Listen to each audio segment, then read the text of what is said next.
not talking about the Rona. We're talking about the capitalistic death cult that values profits over the long-term health of humanity. What can be done to stop them and save the future of civilization? Find out only on Hard News.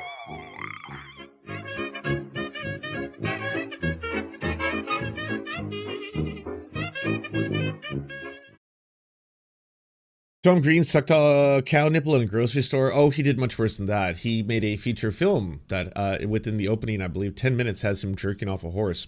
And I think that's the most I've ever seen people walk out of a theater. I remember I saw that film in theaters. The name of the movie is Freddy Got Fingered. I was sitting in a movie theater, and I remember I've never seen like 80%, maybe 85% of the theater just like literally get up and leave, like in absolute and complete like shock. Just like, holy shit, what the fuck? And I was like, wow, that's the entirety of the theater.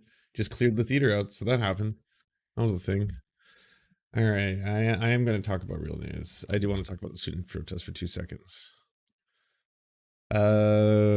Student protests growing.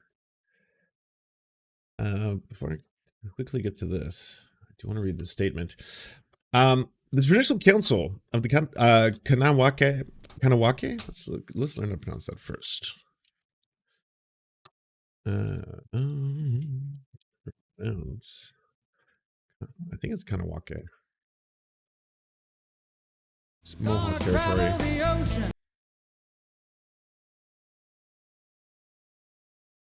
Sorry, I'm literally waiting right now for the spinning wheel of YouTube's, which I'm told is. I just realized something. Okay. Arco, thanks a lot to Arco at Outlaw Edge Customs.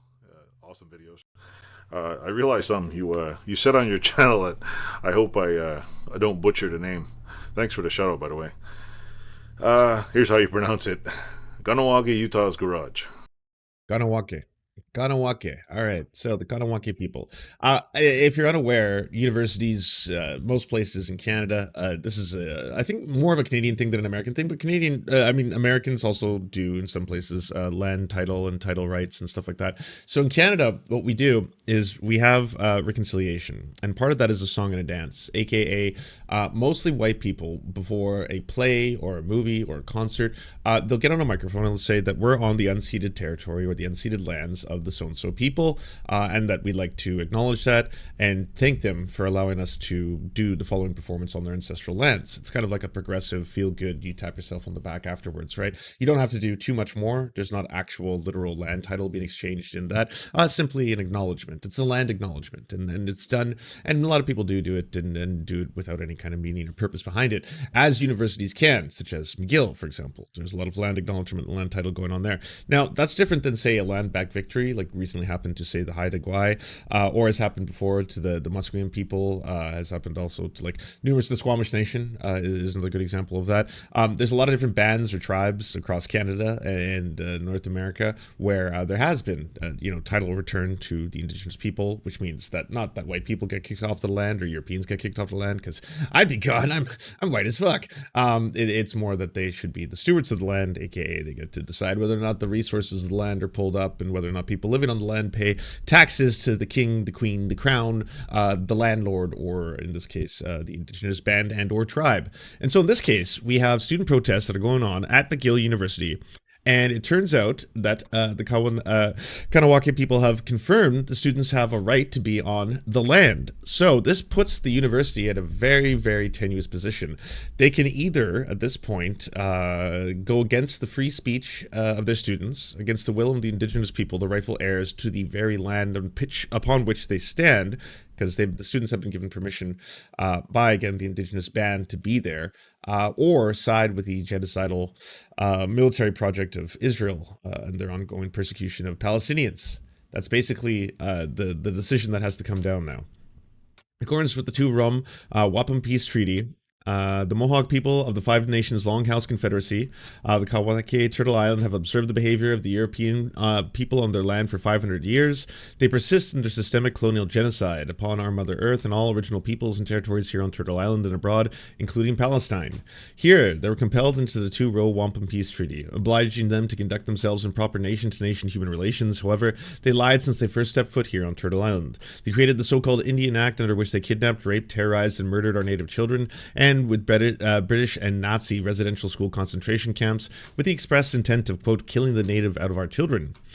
Through Britain's worldwide colonial infrastructure, the Indian Act policy was exported to South Africa, renaming it, quote, apartheid, committing the same genocide upon the original peoples of that territory. Through the same colonial infrastructure, the South African apartheid was exported to Israel to genocide upon the Palestinian people, under which the United Nations creation of the so-called State of Israel. We are happy to see the students within universities and colleges are occupying their campuses in solidarity with the massacred Palestinian children, women, and men to force their campus administration to divest from Israel's genocide. Institution of higher learning must not be invested in or connected to any genocide, war, or military action, as they are supposed to engage students in higher levels of thought conducive to human evolution. Contrary, any and all war and military actions are intrinsic with the most primitive and lower levels of human thought.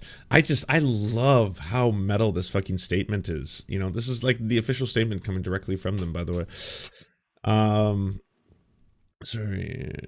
Contrary to any and all military actions are intrinsic with the most primitive and lower levels of human thought, hastening the de-evolution of humanity. And actions like that transpired in Kent State University in Ohio in 1969, where the National Guard assassinated 4 people that were protesting against the Vietnam War. 3 of the 4 were Jewish, by the way.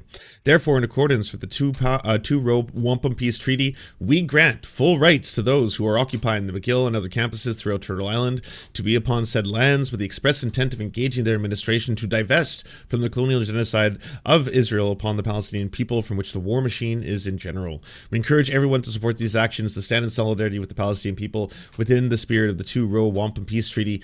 For peace, do not let the spies and hatred fool you. Do not engage in any activity that plays to their game. Do not engage in any hostile actions. Be peace as righteous holders of the Two-Row Wampum Peace Treaty. Wage peace, not war. Be love. Be comprehension. Be peaceful examples of the collective consciences for which the world to see and learn from. And a reflection of what colonizing the world has to do with correct countless generations of colonial wrongs. On behalf of all children that the Canadian, American, European, Israeli colonizers kidnapped, raped, terrorized, murdered around the world. Skekun-Koa Sawakekun, great peace to all. From the Wolf Clan representative of the Traditional Council of Mohawk Territory. Again, incredible. The UBC, that's the university is probably closest to me right now. The UBC in Cavan that just started taking place, their official statement doesn't even recognize or say they will negotiate with the University of British Columbia. They will only do so with the indigenous peoples of that land. Again, incredibly metal right out of the gates, and unfortunately will probably be met with pretty strong resistance. Although McGill University, again, is in a very precarious position. This is going to be a very politically contentious position for them to be in.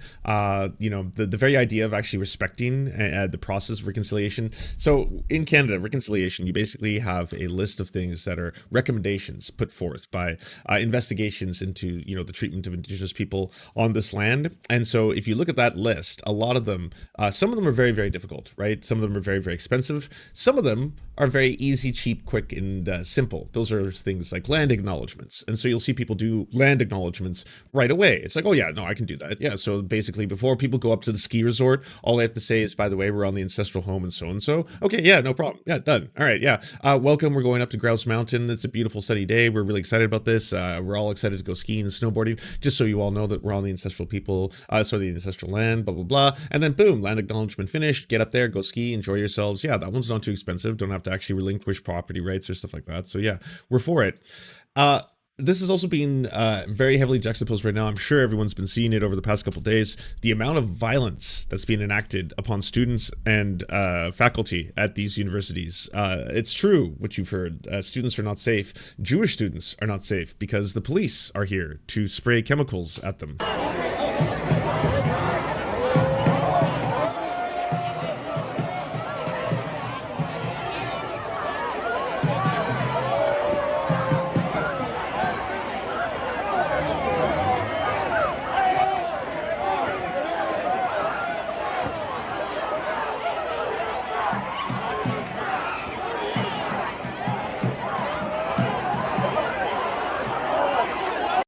Now, we've seen over 275 arrests so far, 275 arrests of students, of faculty, peaceful protesters. As of now, in terms of my count, I have zero war criminals. Have not seen the American police arrest any war criminals yet. So the score so far, 275 peaceful protesters, students, faculty, people protesting genocide in terms of the war criminals directly involved and or profiteering from the genocide itself, 0 so far. Now,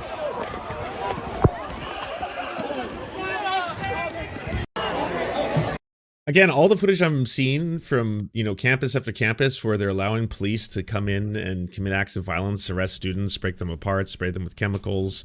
It seems like they are the danger on campus. Again, this is the people peacefully protesting in tents. These students are unarmed. They are not firing bottle rockets at the fucking school, you know, or something else ridiculous that I'm sure you've heard. They're not intentionally trying to stab other students in the eyes. They're not chanting anti-Semitic slogans. There are counter-protesters who are being incredibly racist, who are chanting anti-black, anti-indigenous slogans, who are chanting even anti-Semitic slogans, even though they are holding up, you know, the flag of Israel. Some people might not be able to computate that moment, but yeah, apparently the phrase "kill the Jews" was coming from a pro-Israeli protester trying to antagonize people and, you know, bait them into saying horrifying things like that. Welcome to Democracy Now!, democracynow.org, the War and Peace Report. Oh, by the way, total sidebar. Do not, unless you hate yourself and or have an entire account to burn, do not look up anything related to Goonergate, Stellar Blade, the 25% less cleavage. If you're just like, oh, I want to see some of this stuff outside of watching it on the surf stream, for example, where Lance makes fun of it, don't do that. It destroys your YouTube forever. You know how you sometimes hear about how, like, it's weird, I make a new account and then ... all of a sudden Ben Shapiro videos are all over my feed or something like that. Oh man, I've never seen anything as powerful as Goonergate. If you type in anything related to it, just like Stellar Blade, what happened to the tits, anything like that, just like one search, you only get one. All of a sudden, all of your YouTube is like, oh, we're playing that game now. Swamp. Like, just switch. Like, it's like you could spend 3 years cultivating the perfect, like, algorithmic experience for yourself, where it's just like, oh, it knows me. It knows at this time of day that I want to see the violin video, then the cute puppy, then this. No, gone. All of it, forever. All you will now see is the endless world of just fucking the incel economy. It's nuts. Like, so many channels I'd never heard of. So many people, so many mid, like, 35,000 sub to like 75,000 sub channels that all of them are just, oh, it's payday. Like, they are eating so good. All of them, they're feasties on this shit. And it's just like thing after thing after thing. And like, some of them are ridiculous. Some of them you can just tell it's just like, I know this will do numbers. So yeah, Stellar Blade is also featuring all trans characters based in what? But my own feelings. Yeah, well, hey bros, after doing my own investigation, I realized that the pelvic hip bones aren't really possible unless they previously had a biological man's penis. So because of that, and you're just like, and all of them printing cash. Like, again, there's this, the misogyny economy on the internet is so powerful, and you can just tell how people rabbit hole and just spend hours and hours and hours into it. And like, it sucks because you could say maybe like the jump off point for a lot of these people, it happens to be like the Fresh and Fits or the Sneak Goes or the Just Pearly things, you know, coming out there to be like, oh yeah, I watched on the whatever podcast that apparently women are whores and they want to manipulate us with their bodies. And sometimes when I look at their like really beautiful breasts and stuff, I think to myself, yeah, maybe she is trying to control me. Maybe all women are evil. And then boom, here's another 50 fucking channels for you to enjoy and consume endlessly forever. Goodman. Students at Columbia University took. So my PSAs, not even one time. Don't try it, kids. Not even once. It's too terrible. Over Hamilton Hall just after midnight, after the school began Hey, Tyler Hackner, happy birthday. Suspending students who refused to leave the Gaza Solidarity encampment, which began almost 2 weeks ago. The hall was also the site of an historic student occupation in 1968. Students have renamed the building Hind Hall in honor of Hind Rajab, a 6-year-old Palestinian girl killed by the Israeli military in Gaza. Actually, so my feed doesn't get borked. Good. That's what I'm here for. I sacrifice so others can dance.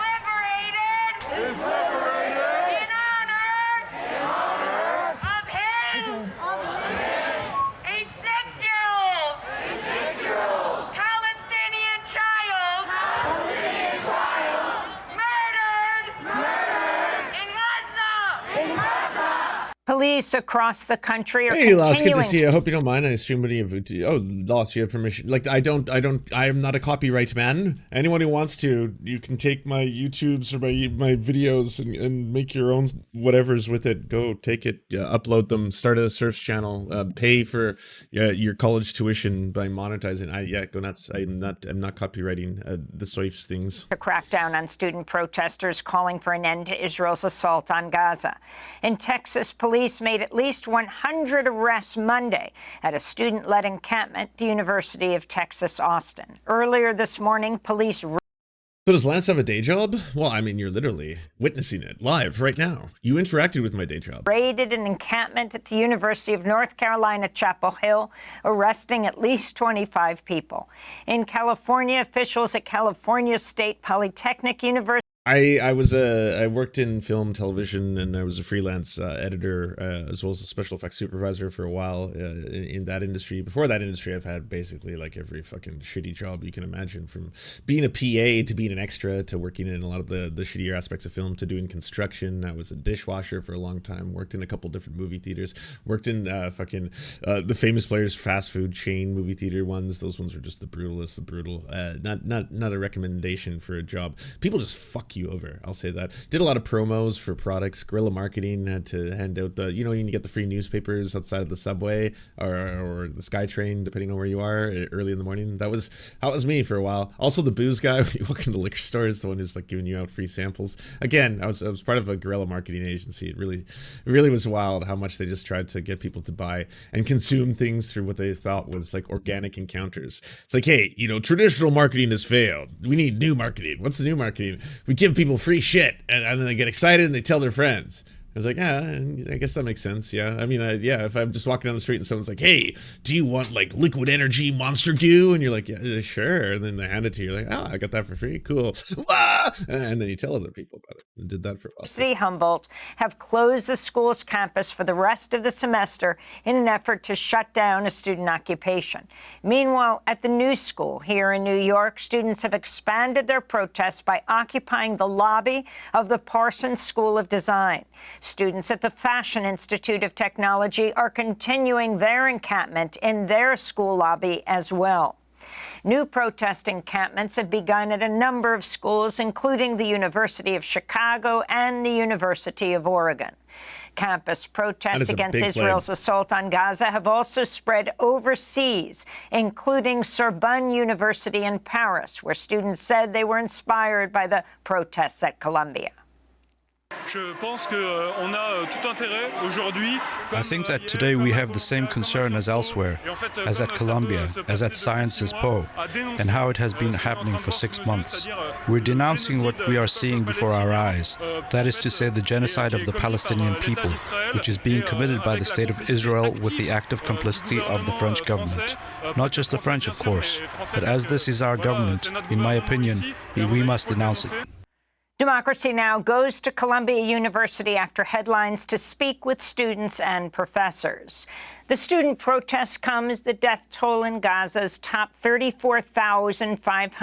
Hey, Bart Celine was one of the people who took the student union building at UNM campus last night with the Tingles riot cops. I'm witnessing a lot of what's taking place, and part of me is like, I really hope that at certain points someone does the right thing rapidly. Like, there has to be kind of a universal, like the schools, genuinely, they need to divest. That's the best possible outcome. They need to not continue to try and use state violence and police to be able to enforce, again, what I think are policies counterance to the survival of humanity, ultimately. Why are you even invested at all within the military-industrial complex? Why?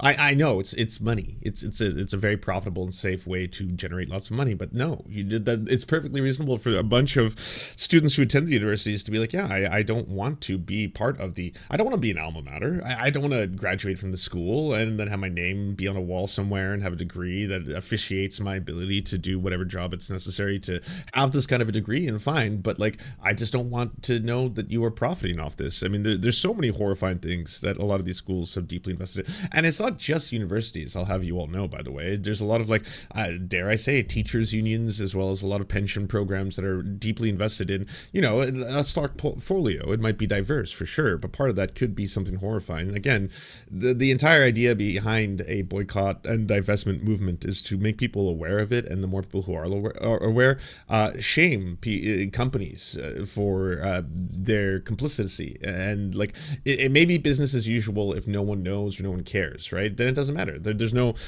reason why it would be bad for a company to say invest terribly in this industry or this sector, or do something, or collaborate with someone who pollutes excessively. Like if no one cares or no one sees, then it's just like, oh yeah, money. Including over 14,500 children. Yeah, of course, Dexter. U.S. Secretary of State Tony Blinken has arrived. As long as you vetted them. That's all I ask, right? Like don't submit links where it's like, hey, someone on random Twitter says they've set up a GoFundMe for such and such. Like, don't do that. Please have them vetted and have them directly go to lawyers if they're legit. In Jordan, as negotiations continue over a proposed 40-day ceasefire and a deal to release more hostages held in Gaza, Blinken urged Hamas to accept the current proposal.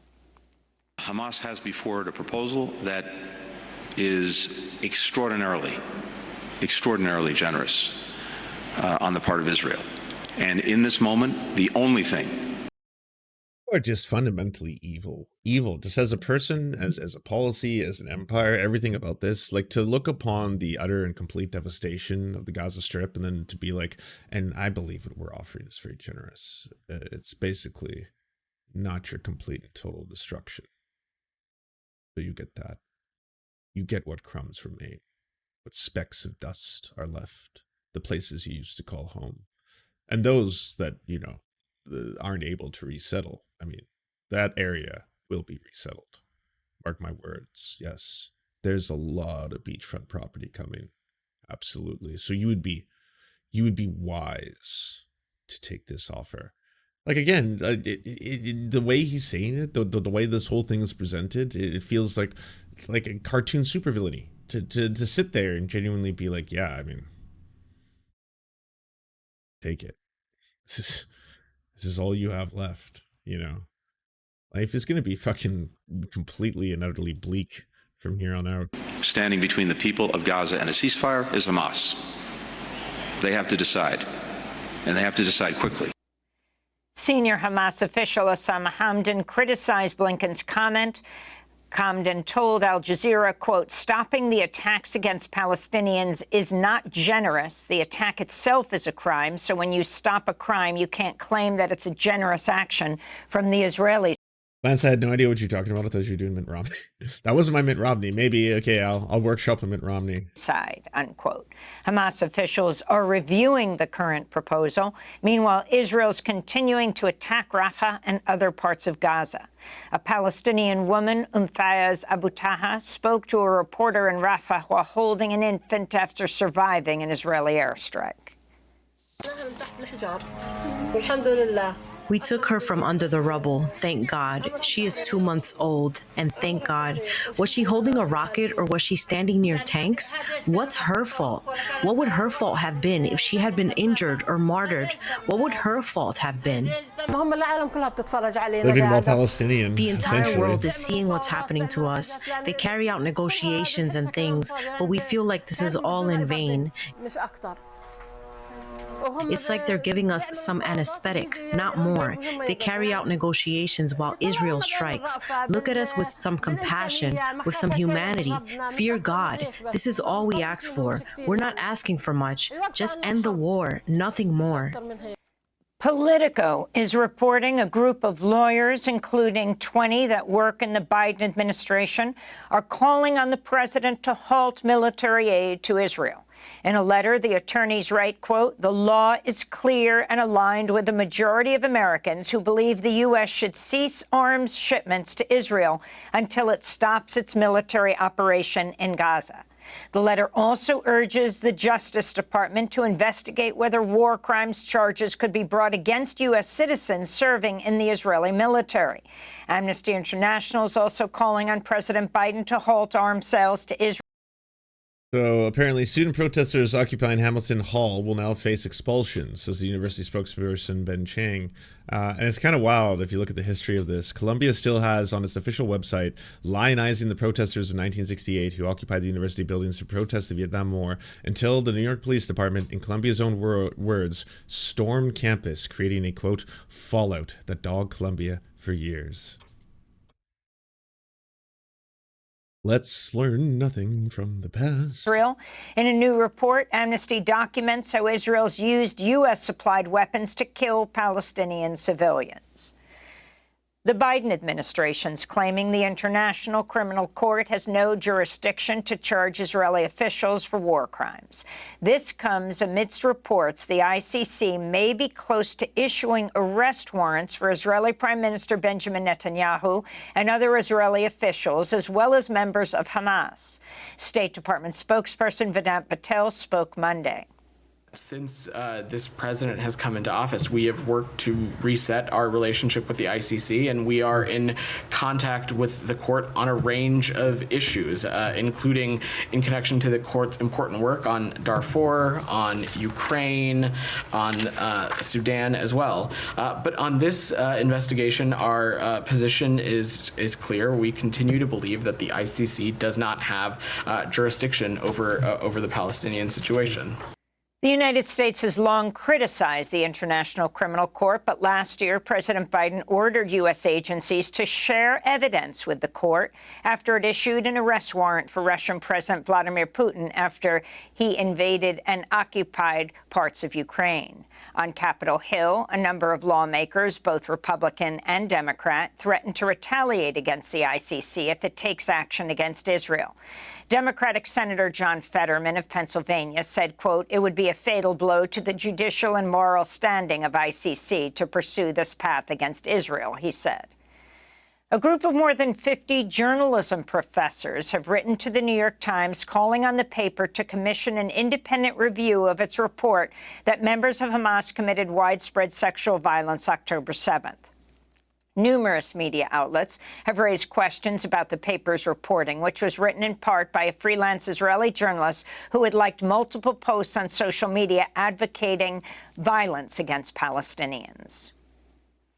In news from Ukraine, a Russian missile attack on the city of Odessa has killed 5 and left at least 8 people seriously injured.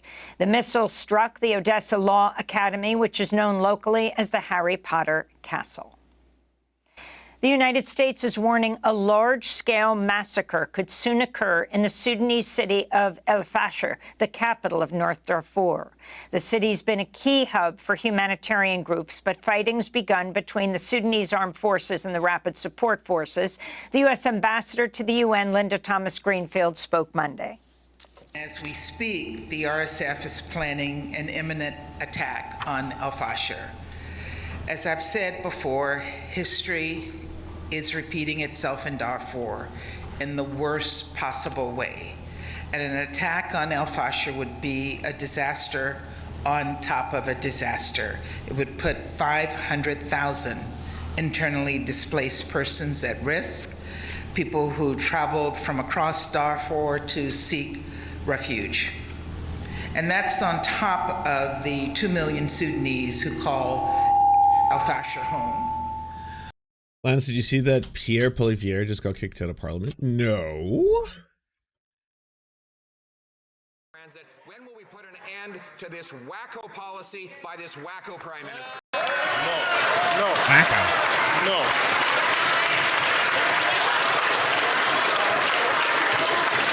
That is not there are a couple of things which are going on here today, which is not acceptable. And I ask all members, please, to keep themselves, to control themselves. I'm going to ask 2 things. 1, I'm going to ask the Honourable Leader of the Opposition to withdraw that term, which is not considered parliamentary.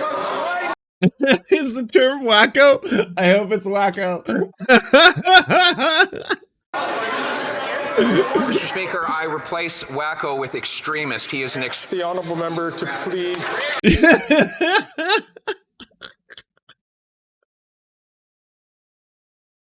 Oh, Oh, Canada is so cringe. It's so funny. All right, hold on. Okay, fine. I replace wacko. I withdraw wacko. I no longer have wacko on the record. Did we strike wacko? I'm going to ask the Leader of the Opposition once again to just withdraw that comment, please. And I'll invite the Honourable Member.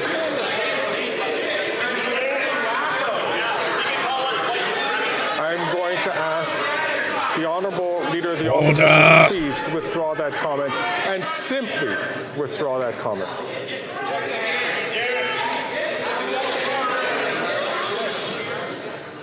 I'll replace it with radical fascist policy. I am not.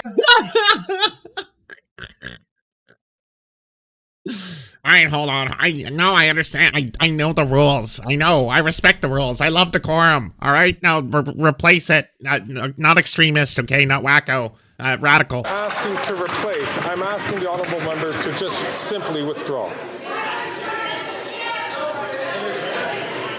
Mr. Speaker, I replace the word wacko with extremist.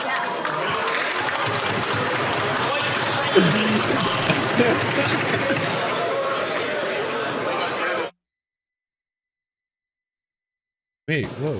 One last time. C-SPAN. To please withdraw that comment and simply withdraw that comment. I simply withdraw and replace with the aforementioned. It's not a bit. Like it's that scene from so many movies where it's like, don't do it. If you do it, watch it. If you do that, you do that, don't worry, I'm not gonna do that. Like, can I have both? ¿Por qué no los dos? Por favor.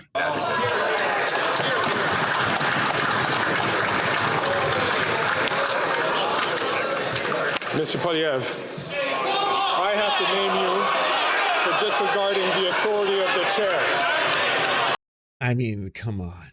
You can't get any more epic than that in terms of parliamentary procedure, you know? I personally, I would have liked to see him grab the gavel and then just use it like straight up like a ninja star, just like, you know, directly fire it right at him and then see if he could land a connection. But instead, yes, no, it has to be decorum. The proper thing to do at this moment is just to be like, yes, yeah, unfortunately, I've asked you incredibly politely. Some might say, even dare I say, Canadian politeness levels here, at least 7 times. Now, I will ask you an 8th, but I will not, sir, not ask you a 9th.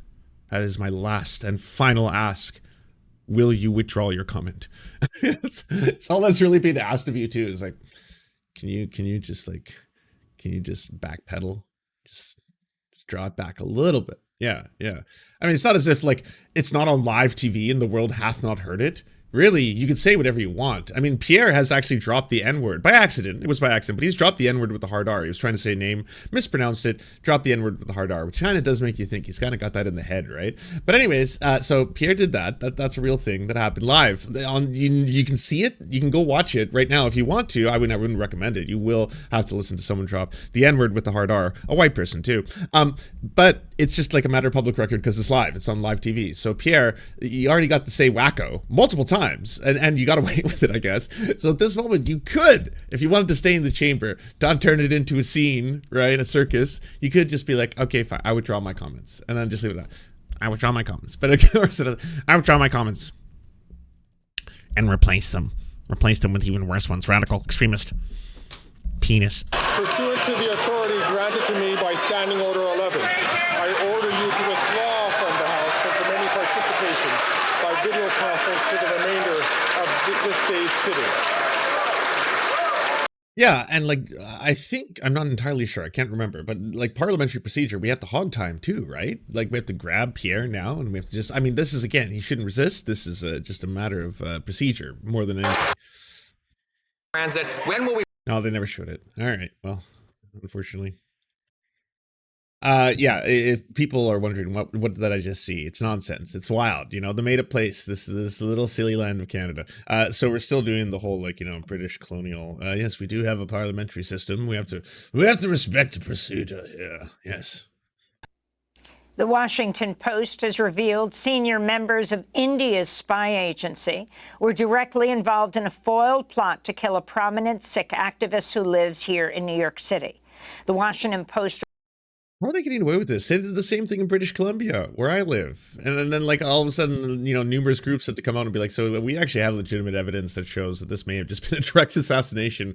Yeah, by like, you know, high-end state officials in India of, again, foreign nationals who live in other countries, religious leaders even. That's like, you'd think that would be bigger, kind of not just news, but like kind of some kind of an international calamity. But instead it's just kind of like, yeah, I think it's happening. I think so. I think. Yeah, just in the background, you know, just in the background. Yeah. Reports the assassination plan was signed off by an officer in India's spy. Lance, your American audience mocks Canadians. You just play along. Well, yeah, but Canada's not real. You're going to be okay. Trust me. You'll be fine. You'll be fine. Agency, the Research and Analysis Wing. The Post also reports U.S. intelligence agencies believe India. Those dudes are super nice. Yeah, I mean, in terms of religions, in terms of the doctrines of the religion, the Sikh religion is actually pretty amazing. I mean, one of their tenets and one of the things that they practice on a regular basis is just feeding people, even people who aren't a part of the religion, just like feeding people en masse. And they want to get as many people as possible. You'll often have people, they live in your buildings who happen to be sick, who'll say, hey, by the way, if you want to come down, we're doing, again, a mass feeding of delicious, unbelievably good food. If you want to come by, and you don't have to be religious. It's not to recruit. It's not to make people join. It's just we want to be able to feed as many human beings as possible. And that's pretty cool. You know, that's better than a lot of other religions in general in terms of their, like, you know, weekly practices. Some of them, they just like, they straight up eat people. You know, they put the body of Christ inside them. And they drink the blood. Yeah, they do that every single week. Like straight up eating Jesus every week. Really, really hungry for Jesus. Got to get that Jesus inside them. Indian Prime Minister Narendra Modi's national security advisor was aware of the assassination plot to kill Gurpatwant Singh Panam, who advocates for an independent state for Sikhs in northern India. Modi's government's denied any involvement, blaming. And if you weren't completely aware, Sikhs are obviously a religious minority in India, and along with other religious minorities, are obviously persecuted by the Modi government. And it's not something that does get a lot of coverage in the West. It's decently covered, I'd say, here in British Columbia, because we do have a large Sikh population. There's a lot of people who immigrated to Canada early and have allowed for multiple more people to immigrate here as a result. And it's pretty fucking amazing and based. And yeah, it sucks that they're getting targeted even in other countries. The assassination plot on rogue operatives. An unprecedented heat wave continues to bake large areas of Southeast Asia. Schools have been closed in Bangladesh and parts of the Philippines. The temperature in Burma has reached as high as 118 degrees Fahrenheit. The heat wave is also impacting Cambodia, Thailand, Vietnam, and India. The World Meteorological Organization recently reported the climate crisis impacted Asia more than any other region last year. President Biden's called on Congress again to pass an assault weapons ban after 4 law enforcement officers, including 3 U.S. Marshals, were shot dead in Charlotte, North Carolina, as they attempted to serve a warrant on a man wanted for firearms possession. 4 other officers were wounded in the shootout, which also left the wanted individual dead. Johnny Jennings is the chief of the Charlotte-Mecklenburg Police Department. About 1:30 p.m. this afternoon, the U.S. Marshals Fugitives Task Force went to the 5,000 block of Galway Avenue in an attempt to serve a warrant on an individual for possession of firearm by a convicted felon. When they approached that individual, they were met with gunfire. Officers returned gunfire and struck the victim, who was later pronounced deceased in the front yard of the residence. As officers approached that individual, they then received additional gunfire from inside of the residence. And the United Auto Workers and Daimler Truck reached a deal Friday to avert a possible strike at the truck and bus manufacturer in North Carolina. No buck, no Under truck. the tentative deal, 7,000 workers at Daimler Truck will see their salaries increase by 25% over the next 4 years. This is UAW President Sean Fain. Time's up for billionaires who think working class people can't stand up for themselves. Time's up for a system of exploitation that destroys lives, that destroys families, and destroys communities. And the clock has run out on corporate greed. today belongs to the working class. And those are some of the headlines. This is Democracy Now!, democracynow.org, the war. It's ending on a relatively nicer note, because it's always nice to see Sean Fain. Just a little bit more about the anti-war protesters. Some more footage. This video is to believe showing the U.S. police arresting a disabled person during anti-war protests at the University of Texas.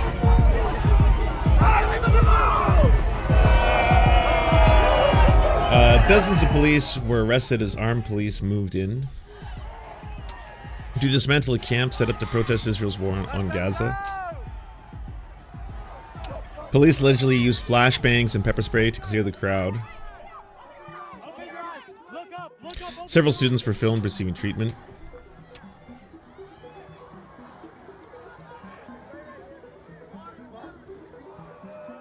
Really just trickle-down violence all the way from the top, you know, if you want to look at, you know, systems of colonial exploitation, etc. I know some people hate those terms and words, but like all the way down to people and students who want to protest the violence itself or a genocide or an ethnic cleansing, they're the ones being met with more violence and repression in order to silence them. The university has said encampments are prohibited on campus. Texas police have been accused of using excessive force. Yeah. I mean, the police responded the same way in Vietnam. They responded the same way during the civil rights movement. They only know aggression against peaceful protest. Despite police clearing up the encampment, more students began rallying in the area. Some of them were holding umbrellas to protect against the pepper spray.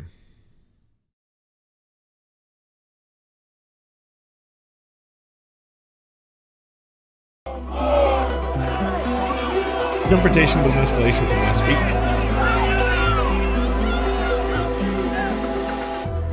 150 people were arrested. The protesters are sitting down on their butts in the grass. The only violence. William Swearingen, University of Texas faculty member, says the only violence is when the cops walked into the circle. And that's like basically all I've been seeing.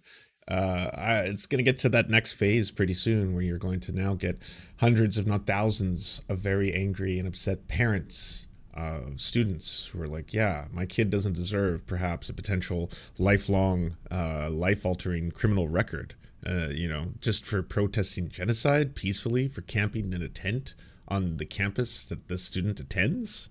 Are you fucking kidding me? Who also got beat the fuck up by the police, thrown to the ground, tasered, sprayed in the face. Yeah, I am pissed off about this. I am going to talk up about this. This is when the cops walk into the circle, grab a protester, and haul him out.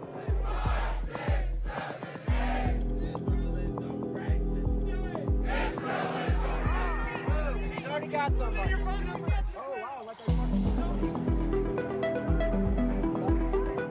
So is that 1,000 now? Jesus Christ, 1,000 arrests. That's what a waste. Just like an absolute waste of resources, you know? The ICJ rejects requests to order Germany to stop selling arms to Israel. Nicaragua brought the plea to court, arguing sales of weapons make Berlin complicit in alleged war crimes. The International Court of Justice has rejected requests by Nicaragua to issue Germany emergency orders to desist selling arms to Israel by 15 votes to 1. The decision, according to the judgment read in the court by The Hague, is largely based on significant decrease in recent German arms sales to Israel and a largely defensive nature of the arms recently sold, and the extensive internal German government processes to consider if arms are to be used to prosecute war crimes or genocide. Nicaragua failed to faced a hurdle in its attempt to persuade the ICJ that German arms sales made it complicit in the alleged genocide of Palestinians due to the decrease in arms sales to Israel since the start of the war on Gaza on October 7th. Nicaragua claimed that Germany approved deliveries of military equipment worth 326.5 million euros to Israel in 2023, 10 times as much in 2022, but German lawyers told the court that there had been a significant decrease in the sales since then, falling to £1,855,000 in March 2023. 2024. The court also found that only 4 licenses for war weapons had been issued by the German government, including 2 for training ammunition. The court accepted that 3,000 portable anti-tank weapons had been supplied, and the license for the sale of the submarine is pending. Germany said 98% of the licenses granted concerned defensive military equipment, not war weapons. The judges also rejected that there was a requirement for Germany to continue funding the UN Relief Work Agency as contributions are voluntary, arguing other means existed to provide humanitarian aid in Gaza. It sucks because I feel like a lot of the cases that Nicaragua was making are noble, as in even if you've already previously agreed to these sales, it's still pretty fucked up to do it in the, like to do it in general, I think would be an even stronger argument. It's not as if like history began on October 7th, but putting forward that like, yeah, this still happened even if it wasn't previously agreed upon sale. And then the argument in the other direction being, well, yeah, but like look how much it dramatically stopped since that point. And so because of that, we're actually well within our rights, and we have much, more extensive checks and balances in terms of who we sell weapons to and why going on in the background.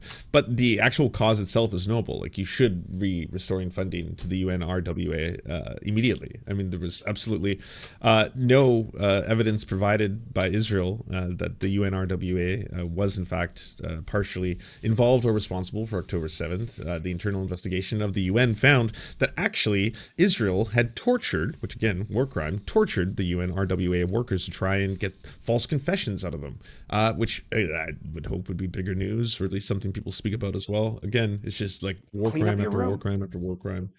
Viditat, thank you so much. Happy May Day in advance. I agree. To you as well. Happy May Day. Judge finds Trump $9,000, warns of incarceratory punishment for the next gag order violation. Basically, long story short, Trump won't stop breaking gag orders because it's Trump. Of course, it's just what he does. And so the judge is just basically, I guess, just doing multiple fines, Being the next one is incarceratory punishment. That one actually may prevent Trump from continuing to do shit that violates this gag order. I don't know. I mean, the guy just can't help himself. Basically, he'll sit there getting like, okay, so you just been fined another $1,000 as he's like on his phone, like truthing or whatever on Truth Social. Like, I can't believe that this judge is part of the Joe Biden administration. Very sad. But and then it's basically, no, you're doing it right now. Now, sir, you put it down. No, put it away. Come on. Apparently the AI balloon guy video was faked. AI balloon guy video. I don't know what the AI balloon video is. The Sora balloon guy video that we were led to believe was fully AI. Oh, the one that they used? Even that, it sucked though. I watched that. It was like that short film where it's like, I don't think that Sora AI is going to take over. Check this out. It looks like the Sora balloon guy we're led to believe was fully AI generated was indeed full of hot air.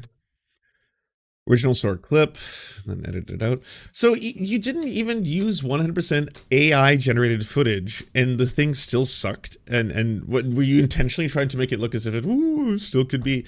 If you want to learn more about this, read up on what Ed Zitron just posted. That apparently, like AI video, and this is kind of like a oof, thank God, especially to people who still work in the industry I used to work in, because it really did look when I first saw those renders of initial Sora, like even if it's not for legitimately like photorealistic footage of like, okay, at this scene I need to make the shot of Tom Hardy, make it look as if he's escaping a plane, and yeah, it's a long shot. I'm gonna have to do this super long prompt and hope that like after 30 to 40 seconds when it comes out, it really, well, it turns out it actually takes a bit longer to render. It's actually taking quite a long time to render smaller short clips or videos, so that part is going to be very prohibitive because again, it's a roll of the dice, and at a certain point, is it more cost effective for us to give instructions to an artist who will eventually produce and provide us exactly with what we're looking for because we worked with them in the past and we know and we have a working relationship with them, or are we just going to have someone who's sitting there, or a team of people sitting there just rolling the dice over and over and over, trying to make one land that actually gets close to what they're looking for?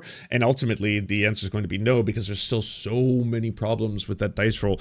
Even if you do end up looking like, hey, okay, that guy does kind of look like Tom Hardy, it does kind of look like he's jumping out of the plane, he's not wearing in any way, shape, or form the same clothes as he is in the shot previous in the movie, so we're gonna have to tweak that, but maybe we can get someone in post to look at it even more, but it's kind of close. And then it's all of a sudden, yeah, but sir, did you look at his foot? What foot? Well, yeah, exactly, his feet are blending into each other and they become hands, and they're like, oh, okay, yeah, all right, well, that's deeply upsetting. And is it going to be able to replace actual artists if at the end of the day it's not only incredibly cost prohibitive, it's burning vast amounts of energy to make it possible, and then ultimately it's a roll. It's a dice roll. Like, in terms, you have to have a practical use application at the end of the day. For me, it like, yes, I'm like, whoa, crazy. I can type in this prompt and it pops out and it kind of looks like Ben Shapiro vomiting frogs or something.